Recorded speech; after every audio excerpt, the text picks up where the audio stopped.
Hello guys, welcome back to my channel. आज मैं आपको विनोद मेहरा के बारे में बताने जा रही हूँ।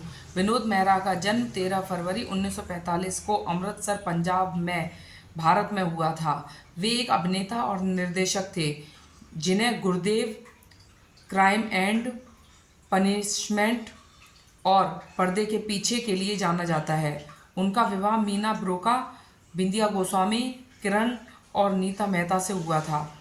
उनका निधन 30 अक्टूबर 1990 को बॉम्बे, महाराष्ट्र में हुआ था।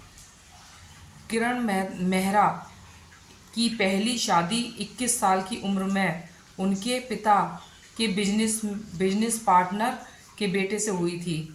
यह शादी 3 हफ्ते तक चली। रेखा को डेट किया और फिर उनसे शादी कर ली। रेखा के पति मुकेश अग्रवाल द्वारा आत्महत्या करने के कुछ ही हफ्तों बाद उनकी मृत्यु हो गई। मूवी मैगजीन अक्टूबर 1990 को दिए गए एक साक्षात्कार में विनोद मेहरा ने रेखा से अपनी शादी की पुष्टि की, लेकिन 2004 में सिमी ग्रेवाल के साथ एक टेलीविज़न साक्षात्कार में रेखा ने विनोद मेहरा से शादी से इनकार किया और उन्हें अपना शुभचिंतक बताया।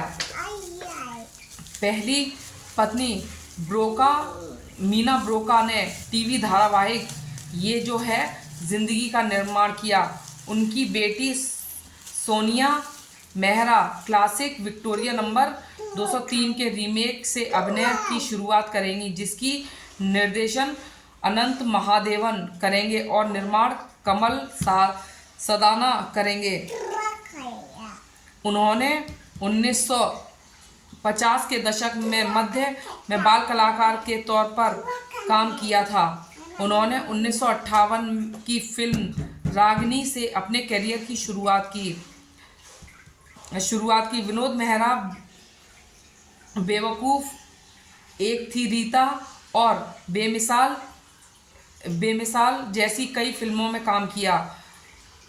विनोद मेहरा गुरुदेव, क्राइम एंड पनिशमेंट और पर्दे के पीछे जैसी फिल्मों में काम किया। उन्होंने मीना ब्रोका, बिंदिया गोस्वामी और किरण और नीता मेहता से शादी की। उनकी निजी जिंदगी और उनकी शादियों को लेकर खूब चर्चा हो रही। उनकी मां को उनकी शादी की चिंता सताने लगी। विनोद की पॉपुलैरिटी 80 के दशक की शुरुआत दौर में कम होने लगी थी। विनोद मेहरा की मृत्यु 45 साल की उम्र में हो गई थी। सो गाइस, ऐसी थी विनोद मेहरा की ज़िंदगी। आज वो हमारे बीच नहीं है, पर उनकी यादें हमारे बीच में हैं। सो गाइस, जय हिंद, जय भारत।